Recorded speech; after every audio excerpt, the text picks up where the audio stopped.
तो देखो परम्यूटेशन मतलब तुम लोगों को बताया था अरेंजमेंट होता है ना। परम्यूटेशन का मतलब क्या होता है? अरेंजमेंट। उसी का अरेंजमेंट का बहुत सारा एग्जाम्पल देखा हम लोगों ने। अब उसमें परम्यूटेशन का एक फॉर्मूला भी बनाया जा सकता है, देखना ध्यान से। अब परम्यूटेशन का मतलब क्या बताया था मैंने? कुछ चीजों को लेके उसे अरेंज करना है ना।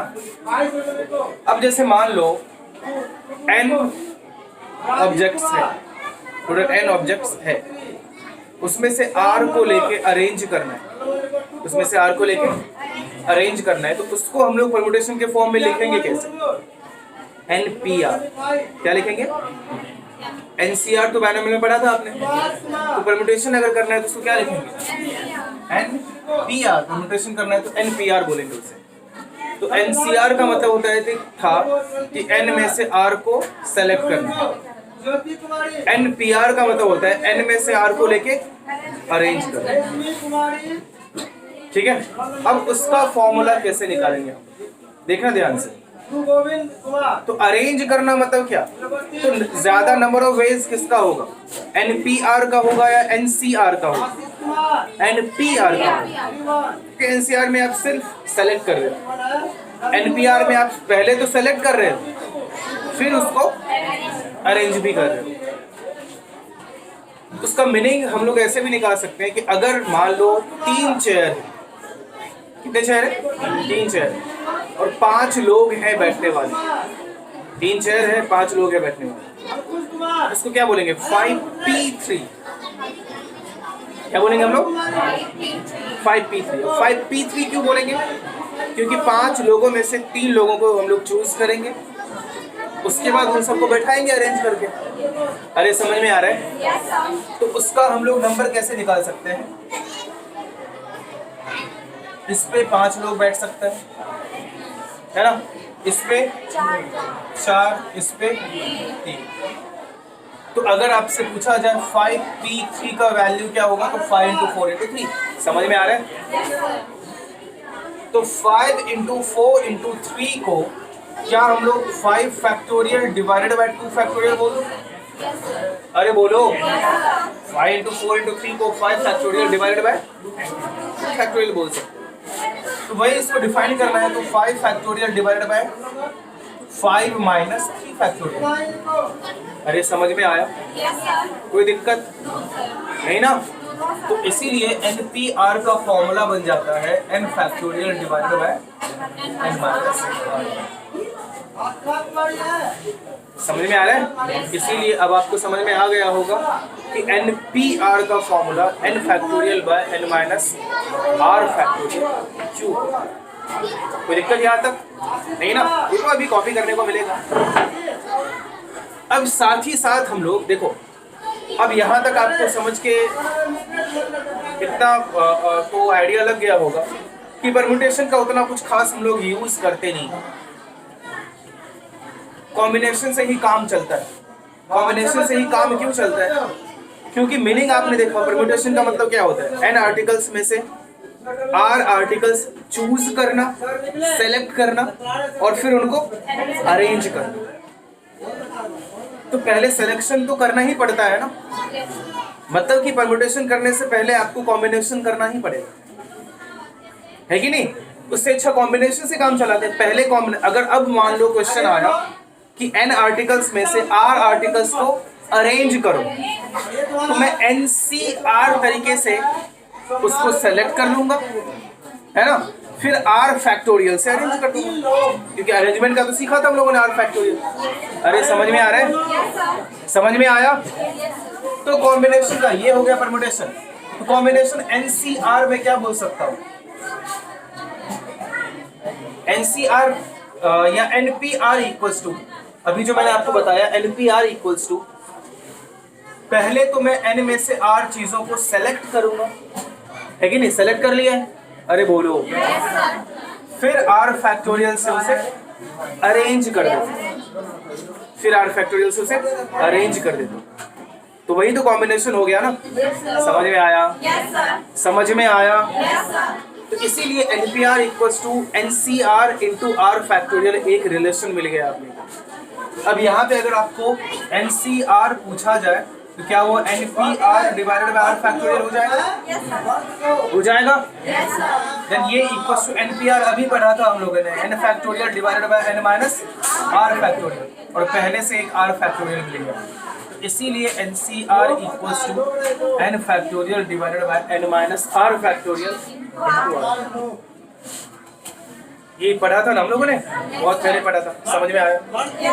अरे समझ में आया? याद रहेगा अब? उसका एक्चुअल मीनिंग समझे, सिर्फ फॉर्मूला याद रखने से मजा नहीं आएगा, एक्चुअल मीनिंग समझना जरूरी है कि वो क्या रहा है और या फिर कहना क्या चाह रहा है ये सब फॉर्मूला। अभी ठीक है, कॉपी लो।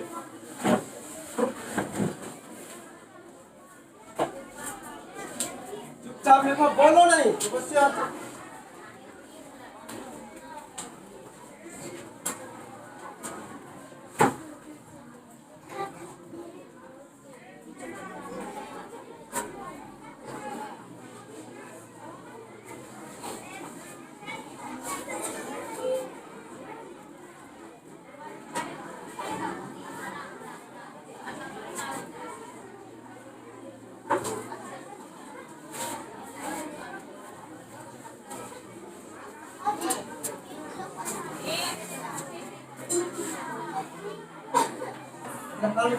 समझने में और फील करने में अंतर तो पता है ना, तो सिर्फ समझे या फिर इस चीज को फील भी कर पाए फिर ठीक है।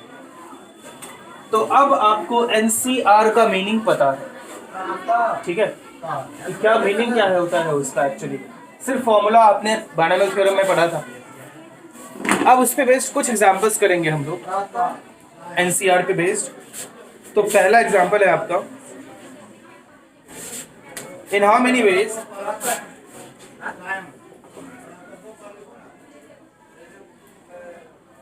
how many ways can a team of 3 boys and 4 girls be formed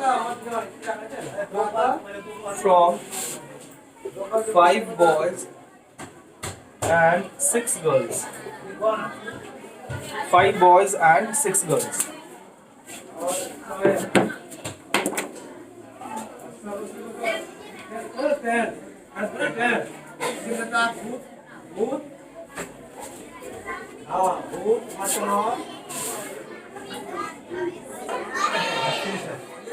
कितना? 30। देखो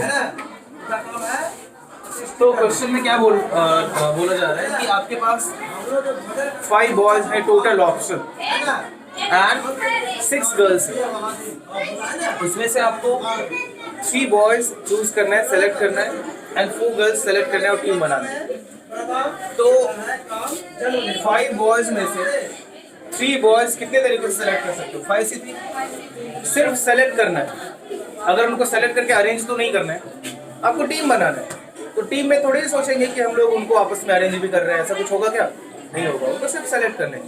तो 5 से 3 एंड 6 गर्ल्स में से 4 गर्ल्स चाहिए, 64। और इनको मल्टीप्लाई करेंगे, ना कि ऐड करेंगे। अब ये मीनिंग हम लोगों ने बहुत बार देखा है कि क्यों मल्टीप्लाई करते हैं, क्यों ऐड करते हैं, क्योंकि उसके हर एक अरेंजमेंट पे, जितना आपने लड़कों का अरेंजमेंट देखा, हर एक अरेंजमेंट पे गर्ल्स का अरेंजमेंट डिपेंड कर रहा है। आप उसमें अलग अलग अरेंजमेंट करो, इसमें अलग अलग अरेंजमेंट करो, उनको आपस में अगर कोई भी 2 सेलेक्ट करोगे तो वो एक अलग अरेंजमेंट बन जाएगा। अरे समझ रहे हो? इसलिए उनको मल्टीप्लाई करो। ये क्या 5 से 3 10 होता है ना? 5 factorial divided by 3 factorial into 2 factorial. 64 क्या हो जाएगा? 6 factorial by 4 factorial into 2 factorial. वैसे 15 आएगा वो, equals to 10 into 6 into 5 into 4 factorial divided by 4 factorial into 2 factorial. ये और ये खत्म हुआ, 150। बहुत टफ नहीं था, आराम से आप कर सकते थे। समझ में आया? अरे बोलो।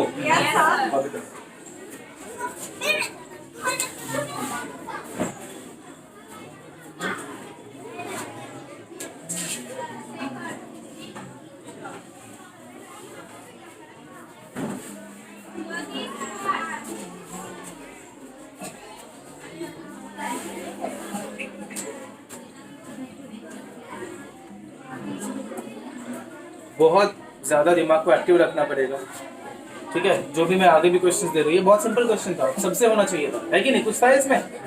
नहीं था। 5 लड़कों में से आपने 3 लड़के चूज कर लिए और 6 गर्ल्स में से आपने 4 गर्ल्स चूज कर लिए, उनका टीम बना दिया, ठीक है। ये होना चाहिए था आपसे। चलो कोई बात नहीं, अगला सवाल देखते हैं, next question.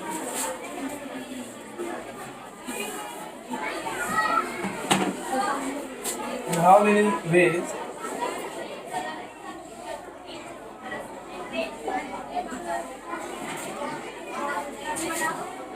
can a team of 4 boys and 3 girls be selected out of 5 boys and 5 girls if a particular boy and one particular girl refuse समझते हो ना? Refuse to work together. Work together का मतलब हुआ एक ऐसा boy है, बताओ टोटल 5 बॉयज हैं, 5 गर्ल्स हैं, तो 5 लड़कों में से एक लड़का ऐसा है और 5 लड़कियों में से एक लड़की ऐसी है, तो उन दोनों का कहना है कि हम दोनों साथ में काम नहीं करेंगे। तो समझ रहे हो? मतलब वो दोनों साथ में एक टीम में नहीं रह सकते। तो अब आपको दिमाग लगाना है कि ऐसे कितने अरेंजमेंट पॉसिबल है कि वो दोनों लड़का और लड़की एक साथ टीम में ना रहे। आया सवाल समझ में? सोचो। तो देखो कितने तरीके से हम लोग 4 बॉयज एंड 3 गर्ल्स का टीम बना सकते हैं। Total out of 5 boys and 5 girls. देखो ध्यान से, 5 बॉयज हैं, 5 गर्ल्स, 4 लड़के चाहिए, 3 लड़कियां चाहिए, एक लड़का और एक लड़की साथ में नहीं रहना चाहिए, ठीक है।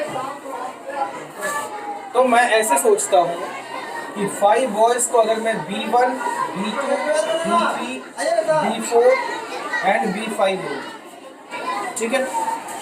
5 गर्ल्स को मैं G1, G2, G3, G4 and G5 दूँ, एंड B1 एंड G1 ऐसे हैं जिनको साथ में काम नहीं करना।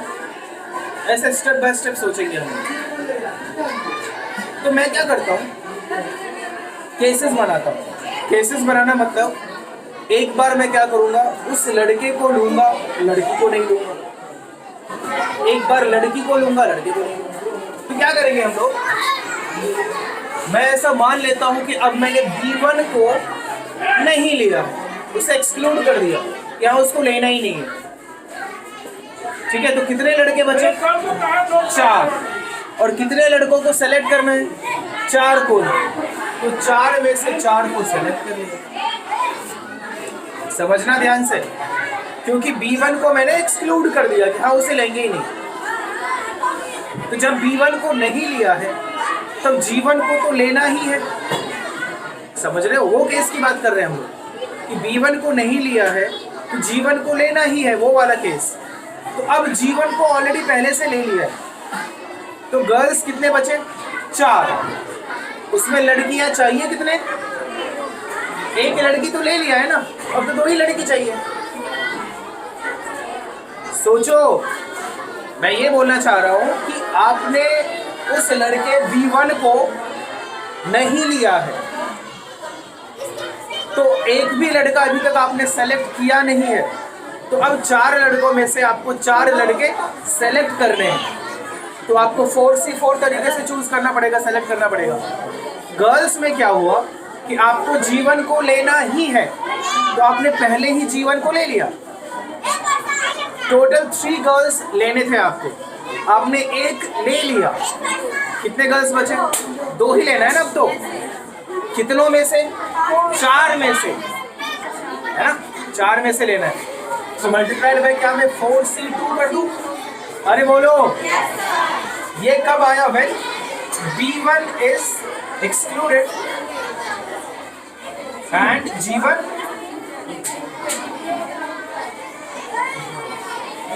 कोई प्रॉब्लम किसी को नहीं ना। अब दूसरा ये हो सकता है प्लस, क्योंकि वो बिल्कुल ही अलग हो गया इससे। अब मैं क्या करता हूं, G1 को हटा देता हूं। अब क्या करता हूं, G1 को हटा देता हूं। तो उस केस में B1 को लेना ही है। अरे बोलो, तो अभी B1 को ले लिया मैंने। टोटल 4 बॉयज को लेना था, एक बॉय ऑलरेडी चूज कर लिया आपने। कितने बॉयज बचे? 3। कितनों में से लेना है? 4 में से लेना है। तो क्या मैं 4C3 कर दूं? कोई प्रॉब्लम नहीं। अब ये लड़की G1 को तो लेना ही नहीं है, G1 को नहीं लेना है। तो G1 को अगर नहीं लेना है तो 4 लड़कियां बची, और कितने लड़कियों को चूज करना है? 3 को। 4C3 समझ में आ रहा है? क्या ये फाइनल हो गया या कुछ और बचा है? क्या बचा है बताओ? हाँ, दोनों में से किसी को नहीं लेना। मतलब कि यहाँ पे लोग गलती करते हैं कि लड़कों, एक लड़का एक लड़की साथ में नहीं लेना चाहता है, तो या तो लड़का रहेगा या तो लड़की रहेगा। तो ऐसा तो है नहीं कि या तो लड़का रहेगा या तो लड़की रहेगा। तो सवाल में क्या था कि दोनों साथ में काम नहीं कर सकते, दोनों को हटा दो। वो भी तो हो सकता है, दोनों को ही हटा दो। तो प्लस आप इसमें लिख दो B1 और included and G1 excluded, plus अब B1 को भी हटा दो एंड G1 को भी हटा दो। तो B1 को आपने हटा दिया, कितने लड़के बचे? 4। कितने लड़कों को चूज करने? 4। तो क्या मैं 4C4 लिख दूं? अरे बोलो। फिर अब G1 को आपने हटा दिया है, 4 गर्ल्स बचे, कितने को चूज करना है? 3 को। क्या 4C3 कर दो? समझ में आ रहा है? समझ में आया? और यहाँ पे क्या हो रहा है? B1 excluded and G1। समझ में आया? अरे बोलो। इसको आप कैलकुलेट, 4C4 1 होता है, 4C2 6 होता है।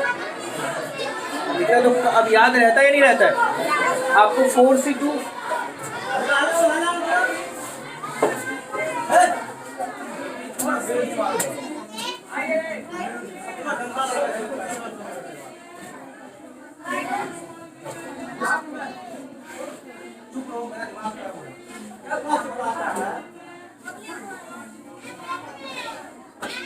देखो, तो 4C2 आपको कैलकुलेट करना है। तो 4C2 आप कैसे कर सकते हो? 4 factorial divided bye 2 factorial into 2 factorial. तो आपको ऐसे सोचना है कि जब भी 4C2 रहे ना, तो 4 इंटू 3 डिवाइडेड बाय 2, मतलब 4 इंटू 3 करो, और 4 और 3 में जो इवन नंबर है उसको आधा कर दो। तो 4 और 3 में 4 ही इवन नंबर है ना, उसको आधा 2 कर दो। 3 इंटू 2 क्या हो गया? 6 प्लस 4C3 4 ही होता है, 4C3 भी 4 होता है, 4C4 1 होता है, 4C3 4 होता है। 16 प्लस 10 26 हो गया। किसी ने नहीं दिया था उनसे। समझ में आया? अरे बोलो। मतलब ये सिलेक्शन टोटल 26 डिफरेंट वेज से हो सकता है। अभी करो जल्दी।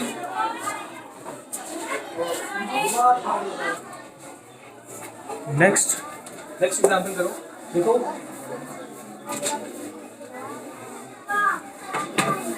तो अभी होगा आप लोगों से? अब तो होगा ना? तो अगला एग्जाम्पल है, हाउ मेनी committees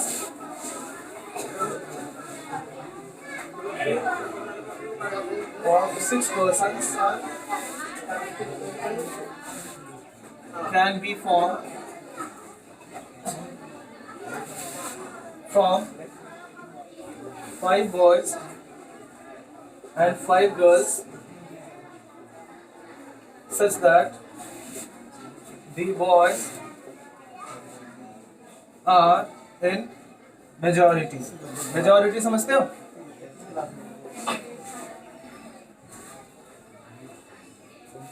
मेजॉरिटी का मतलब होता है कि नंबर ऑफ बॉयज हमेशा नंबर ऑफ गर्ल्स से ज्यादा होना चाहिए, ठीक है, वो सवाल में है। करो, चलो देखो। सो 5 बॉयज एंड 5 गर्ल्स में से 6 पर्सन्स का टीम बनाना है अपने को, और बॉयज मेजॉरिटी में होना चाहिए। सुनो ध्यान से, तो बॉयज का मेजॉरिटी में होना मीन्स, और 6 टीम होनी चाहिए, 6 पर्सन का टीम होना चाहिए, और 5 बॉयज है अपने पास, 5 गर्ल्स है अपने पास। तो क्या क्या पॉसिबिलिटी हो सकता है, ये नंबर ऑफ बॉयज, ये नंबर ऑफ गर्ल्स ले लेते हैं। तो पहला पॉसिबिलिटी तो 5 के 5 बॉयज ले लें हम लोग और 1 गर्ल ले, समझ में आया? Yes sir. दूसरी पॉसिबिलिटी हो सकती है कि आप 4 बॉयज ले लो, 2 गर्ल्स ले लो। दूसरा ये बात हो गया, अरे बोलो समझ में आ रहा है? Yes sir. और थर्ड पॉसिबिलिटी ये भी हो सकता है कि 3-3, क्या ये हो सकता है? No sir. नहीं, यहाँ पे प्रॉब्लम हो जाएगी। इसके अलावा कोई भी और हो सकता है क्या? नहीं, सिर्फ यही दोनों हो सकता है। और अभी भी आप लोग इतनी गलतियां कर रहे हो कि 3 डिफरेंट आंसर्स मिले। हाँ, अब क्या खाएगा? तुमने पहले ही आंसर दे दिया।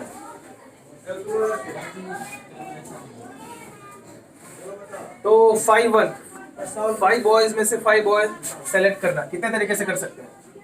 5C5। और 5 गर्ल्स में से 1 गर्ल चूज करना, 5C1। समझ रहे हो ना? Yes sir. और 5 बॉयज में से 4 बॉयज सेलेक्ट करना और 5 गर्ल्स में से 2 गर्ल्स सेलेक्ट करना। ये 1 into 5 हो जाएगा, दैट इज 5, और ये 5 into 10 हो जाएगा, दैट इज 50। दोनों को मल्टीप्लाई तो नहीं कर देंगे ना? No sir. क्या करेंगे?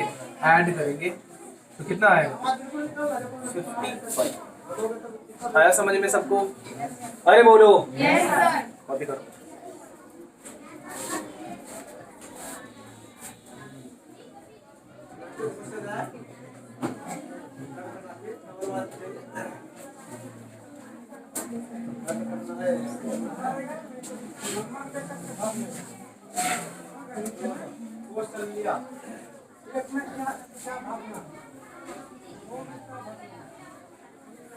बहुत सोचा करो, बहुत सोचने की जरूरत होती है। जैसे कि अगला सवाल मैं दे रहा हूँ और मुझे तुम लोगों से बहुत ज्यादा उम्मीद है कि तुम लोग गलती ही करोगे। देख लेना, सोच के देखो मुझे गलत प्रूव करके दिखाओ। अगला सवाल ये देख लिया ना सबने? समझ में तो आया ना? किसी को डाउट तो पूछ सकते हो, तो समझ में आपको पूछा। Yes sir. अगला सवाल, how many 4-letter words can be formed from all letters of word article?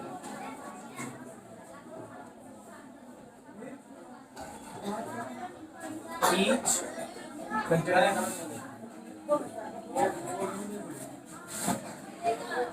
2 vowel and 2 consonant.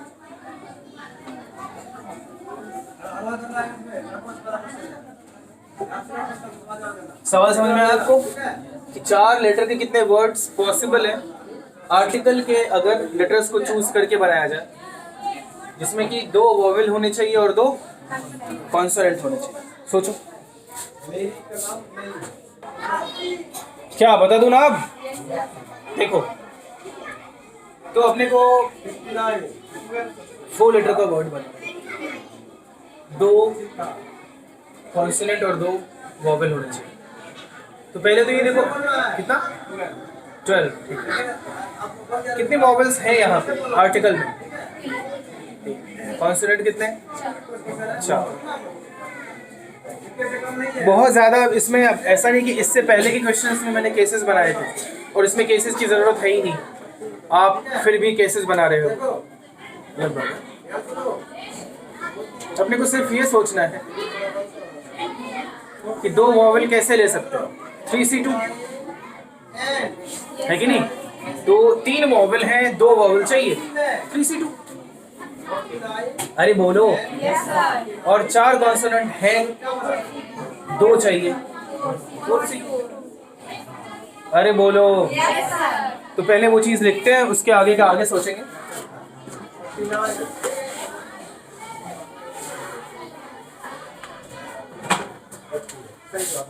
तो पहले मैंने जो आर्टिकल आप देख लो, इसमें वॉवल्स क्या क्या है, ए आई एंड ई। और कॉन्सोनेंट क्या क्या है, R T C N L. उसने बोला कि 2 वॉवेल और 2 कॉन्सोनेंट वाले 4 लेटर के कितने वर्ड्स बनेंगे। तो पहले आप 3 वॉवेल से 2 चूज कर लो, है कि नहीं। 4 कॉन्सोनेंट में से कोई भी 2 कॉन्सोनेंट चूज कर लो। क्या सिर्फ इतना ही रखेंगे, सिर्फ सेलेक्ट करना है, या फिर वर्ड्स बनाने के लिए तो उनको अरेंज भी करना पड़ेगा। आदमियों को चूज करना एक अलग सीन था, वहां पे सिर्फ आपने सेलेक्ट कर लिया, वो अलग क्वेश्चन था। यहाँ पे अब आपको वर्ड्स बनाने हैं। 4 लेटर है आपके पास, तो 4 लेटर से कितने वर्ड बना सकते हो, 4 फैक्टोरियल। Yes, sir. समझ में आया। 4 लेटर्स मिल गए आपके पास। आपने 3C2 से 2 लेटर चूज किया, आपने 4C2 से 2 और लेटर चूज किया, टोटल 4 लेटर्स हो गए आपके पास। अब उन चारों को अरेंज कर लो। समझ में आया, Yes, sir. नहीं आ रहा समझ में, Yes, sir. नहीं आ रहा है, क्या नहीं आ रहा है अब्दुल, बोलो क्या आपको नहीं समझा। कुछ समझा ही नहीं तो क्या बताऊं, है ना अब्दुल। तुमने 18 आंसर कैसे दिया, आप ये बताओ, क्या किया तुमने, बताओ। हाँ, सिर्फ इतना कर लिए। अच्छा, इससे सिर्फ 18 आ रहा है। ओके, 4C2 6 × 3 18 आ रहा है। आपने क्या किया, आपने सिर्फ 2 वॉवेल चूज कर लिए, 2 कॉन्सोनेंट चूज कर लिए। तो यहाँ पे सिर्फ सेलेक्ट करना था क्या, यहाँ पे सिर्फ सेलेक्ट करना था। No, sir. अब्दुल बोलो, सिर्फ सेलेक्ट करना और उनसे वर्ड्स बनाना एक अलग सीन है ना। उनसे वर्ड्स बनाना है आपको, उन चारों को आपस में भी तो अरेंज करना पड़ेगा। फॉर एग्जाम्पल, अगर 2 वॉवेल मैंने ए एंड आई चूज किया और 2 कॉन्सोनेंट मैंने आर एंड टी चूज किया, तो क्या सिर्फ इन चारों का यूज करके सिर्फ यही एक वर्ड बनेगा क्या? इन सबको 4 फैक्टोरियल से अरेंज भी तो कर सकते हैं, सोच के देखो। फिर 2 अलग वॉवेल मैंने आई एंड ई चूज किया, 2 अलग कॉन्सोनेंट मैंने टी एंड सी चूज कर लिया, फिर इन चारों से 4 फैक्टोरियल तो बन सकते हैं। समझ रहे हो? तो ऐसे ऐसे कितना सिलेक्शन हो सकता है, 18। ऐसे ऐसे टोटल कितने सिलेक्शन हो सकते हैं, 18 हो सकता है। और हर एक सिलेक्शन को आप 4 फैक्टोरियल से अरेंज कर सकते हैं। नहीं समझे? Yes, sir. नहीं समझा? Yes, sir. आप ऐसे ऐसे सिलेक्शन कितने कर सकते हो, 18 कर सकते हो। और हर एक सिलेक्शन को आप 4 फैक्टोरियल वे से अरेंज कर सकते हो। तो आपको हर बार सोचना पड़ेगा कि कब आपको अरेंजमेंट करना है और कब अरेंजमेंट नहीं करना है। इससे पहले जो भी एग्जांपल्स किया हम लोगों ने, उसमें क्या था कि सिर्फ आपको टीम बनानी है, कमिटी बनाना है। तो सिर्फ टीम बनाना है तो टीम में थोड़ी अरेंज करेंगे, नहीं ना, वहां तो अरेंज नहीं करना है, वहां सिर्फ सेलेक्ट कर लेना है। लेकिन वही वर्ड्स फॉर्म करने हैं, तो वर्ड्स में तो लेटर्स को अरेंज भी करेंगे ना। समझ में आ रहा है? या सिर्फ ऐसे हाँ में हाँ मिला रहे तुम लोग? कितना परसेंट, 100 में से कितना परसेंट समझ में आया? 50%, 20%, 100%, 90%, कितना? 95। और तुम लोगों में से कितना परसेंट 100% समझ में आ गया? और 80%। अब्दुल आपको अब आ गया? ये एग्जांपल दिखा आपको? हर एक सिलेक्शन का 4 फैक्टोरियल अरेंजमेंट, इसलिए उनको उनसे मल्टीप्लाई भी करेंगे। सोनू, और इसमें देखो, हर एक क्वेश्चन के बाद आपको सोल्यूशन में अगर कुछ एक्स्ट्रा लाइंस ऐड करना हो ना, जो मैंने बोला है लेकिन लिखा नहीं है, तो उसको लिख लिया करो। बाद में क्या होता है, अभी लगता है कि हम लोगों को 100% समझ में आ गया, कि बाद में भूल जाते हैं। सबके साथ ऐसे होता है, वो लिख लिया करो, जल्दी करो। हाँ, समझ में आ रहा है सिर्फ, या मजा भी आ रहा है? दोनों में अंतर समझते हो ना? समझ में तुम लोगों को आया था कौन सा? Binomial theorem. मजा थोड़ा कम आया है कि नहीं? बोलो, या तुम लोगों को अंतर पता ही नहीं है?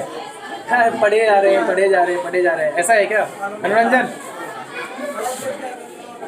मेरे साथ केमिस्ट्री में वो होता था, पढ़े जा रहे हैं। सबका अपना अपना होता है। तुम लोगों का ऐसा नहीं हो रहा है ना? Yes sir. गलत बात है, केमिस्ट्री में भी तुम्हें समझ में सब आता है ना। आगे में तो समझ में आने के साथ साथ मेहनत भी करना पड़ेगा।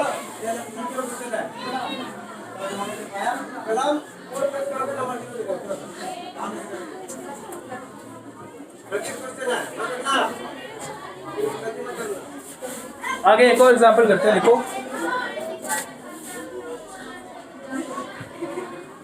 How many words can be formed using all letters of word great such that पहला part two vowels are together, दूसरा पार्ट vowels are separated।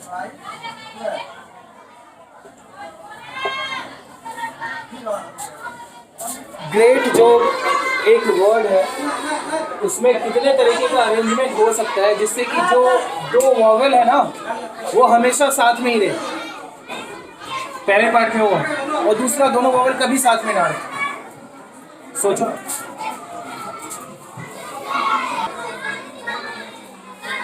देखो ये एक बहुत ही अच्छा सवाल है, एक अच्छा सा कॉन्सेप्ट इसमें है। सब लोग देखो, आंसर किसी का सही नहीं है। देखो इधर कैसे सोचेंगे, या तो किसी वर्ड्स में वॉवल्स को भी साथ में रखने को बोला जा सकता है, या फिर ऐसे भी बोल सकता है आपको कि कुछ लोग एक साथ बैठ रहे हैं। कितने तरीके से बैठ सकते हैं, जिसमें से कुछ पर्टिकुलर लोग हैं, लाइक 2 लोग हैं या 3 लोग हैं जो साथ में ही बैठना चाहते हैं, है ना। ऐसे टाइप के सवाल आपसे पूछा जा सकता है। जैसे कि 5 लोग हैं, उनमें पांचों को बैठना है, कितने तरीके से बैठ सकते हैं, और 2 ऐसे लोग हैं उनमें जो साथ में बैठना चाहते हैं, तो एक ही साथ बैठना चाहते हैं। सुनना ध्यान से।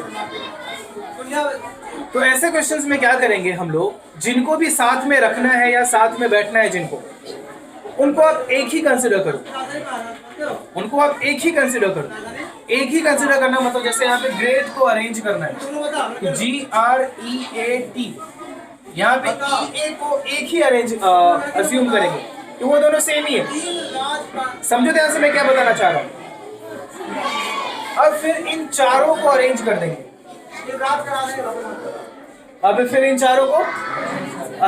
देंगे, समझ में आया? तो वही हो जाएगा ना, जहां भी जाएगा EA साथ में ही जाएगा।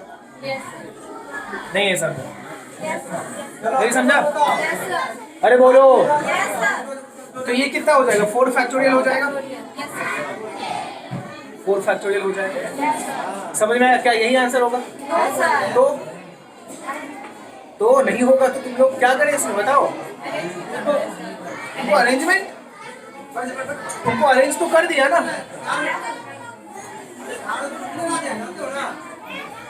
तुमको अरेंज ही तो किया है 4 फैक्टोरियल से। अरे बोलो, नहीं बोलना है कुछ और? इतना ही होगा, खत्म। आप जो बता दो सर, हमारा काम है एक्सेप्ट करना। जो आप बोलोगे हम सुन लेंगे और वही याद रखेंगे। ऐसा है क्या? खुद भी कुछ सोचो, खुद सोचो ये मैंने बताया सही बताया या गलत बताया, या इसमें कुछ और ऐड करना चाहिए या नहीं करना चाहिए, कुछ तो बोलोगे ना। हाँ बोलो, नहीं कुछ बोलना चाह रहे हो? क्या ऐड होगा इसमें? एक्स्ट्रा कुछ और क्या ऐड होगा? क्या क्या? अरे बोलो, बहुत शर्माते हो तुम। ऐसा लगता है पता नहीं मैं तुम लोगों को निकल जाऊंगा या तो खा जाऊंगा या तो। सो यहाँ तक आपको समझ में आया? Yes, sir. इसके बाद बीच में मुझे ऐसा सुनने को मिला कि आप लोग बोलना चाह रहे हो इसके बाद अरेंज करेंगे। अरे यही अरेंज ही तो किया है, अरेंज ही किया है ना। तो इससे 24 आएगा। आधे लोग 24 भी आंसर देते हैं और वो सबसे करीब वाला गलत आंसर होता है। इसका मतलब ये नहीं कि उसका करीब 25 या 23 आंसर हो जाएगा, ऐसा कुछ नहीं। फिर क्या होगा, सवाल में क्या था कि दोनों वॉवेल साथ में होना चाहिए। साथ में होना मतलब ई ए होगा। तो अभी हम लोगों ने ऐसे अरेंज किया है, E A G R T, G E A R T, G R T E A, G T R E A, है ना। जहां भी जा रहा है ई ए साथ में जा रहा है। ए ई भी तो हो सकता है। Yes, sir. सोच के देखो, अपने को दोनों जो वॉवेल्स है उनको साथ में रखना है, तो ई ए रखो या ए ई रखो, है तो साथ में ही ना। समझ रहे? Yes, sir. अरे बोलो। Yes, sir. तो आपने 4 फैक्टोरियल से जी आर ई ए जो एक साथ लिया है आपने और टी को अरेंज किया, तो ई ए को ए ई बनाने के लिए 2 कर दो। मतलब कि ई ए को आपस में भी तो 2 फैक्टोरियल से अरेंज कर सकते हैं, है कि नहीं? अरे बोलो, ये कितना आ जाएगा? 24 इंटू 2 दैट इज 48। मतलब कि 2 वॉवेल्स साथ में हो, ऐसे इन 5 लेटर्स का यूज करके टोटल 48 वर्ड्स बन सकते हैं। समझ में आया? Yes, sir. Yes, तुम लोगों के मुंह में क्या आवाज नहीं है? बोलते क्यों नहीं हो? ये डस्टर देखो सीधा फेंकेंगे यहाँ से मुंह फट जाएगा। बोला करो। समझ में आया? वाह। तो 48 हो गया पहले वाले का। दूसरा, अब दूसरा वॉवेल्स अब अलग अलग होना चाहिए। तो या तो वॉवेल्स साथ में होंगे या वॉवेल्स अलग अलग होंगे। तो साथ में रखने से 48 और टोटल 5 लेटर्स के 120 वर्ड्स बन सकते हैं। क्या 120 माइनस 48 कर दूं? अरे बोलो, कितना बचेगा? लेकिन अगर आपको ऐसा लगे कि नहीं सर, ऐसे कैसे आपने टोटल से सब्ट्रैक्ट कर दिया, अगर सिर्फ ऐसे ही करना होता, बिना सब्ट्रैक्शन का डायरेक्ट क्वेश्चन यही पूछा जाता कि बताओ कितने ऐसे वर्ड्स बनेंगे जिसमें वॉवेल्स कभी साथ में ना हो।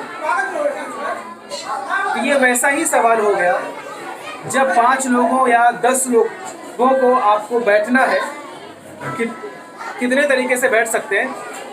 जब 2 लोगों में लड़ाई हो गई है और वो दोनों साथ में बैठना नहीं चाहते और वो दोनों साथ में नहीं बैठना चाहते, दोनों लगभग एक जैसा ही सवाल है ना। Yes, sir. अरे बोलो। Yes, sir. तो ऐसे केस में उसको सिर्फ उसी को अगर सॉल्व करना हो, सेकंड वाले को ही सॉल्व करना हो, तो कैसे कर सकते हैं हम लोग? आप क्या करो, ध्यान से देखना, ये एक बहुत अच्छा कॉन्सेप्ट है। इस पे बेस्ड कई बार कई डिफरेंट टाइप के सवाल बनते हैं।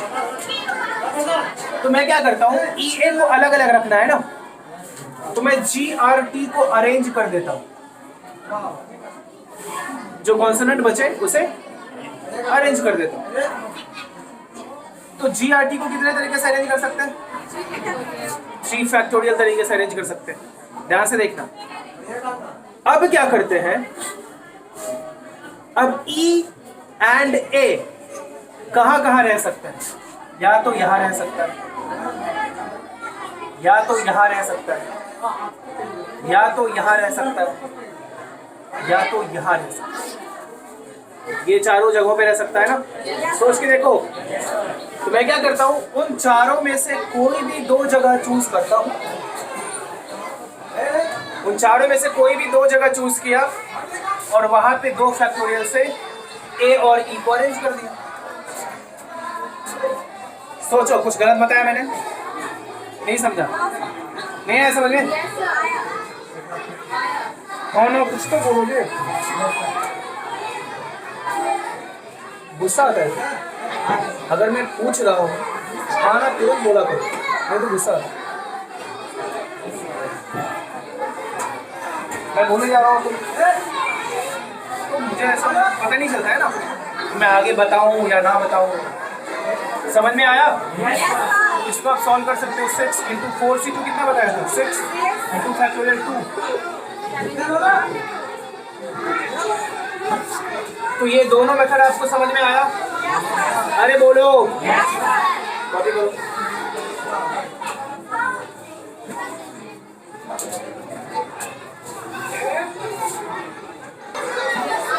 तो ऐसे सवाल आपको बहुत मिलने वाले हैं जिसमें ऐसा कुछ लोगों को अलग अलग करके रखना होगा या कुछ लोगों को साथ में रखना होगा। तो अब इस टाइप के क्वेश्चन कर पाओगे आप? बोलो। तो आज के लिए इतना ही, अगले दिन मिले। क्यों?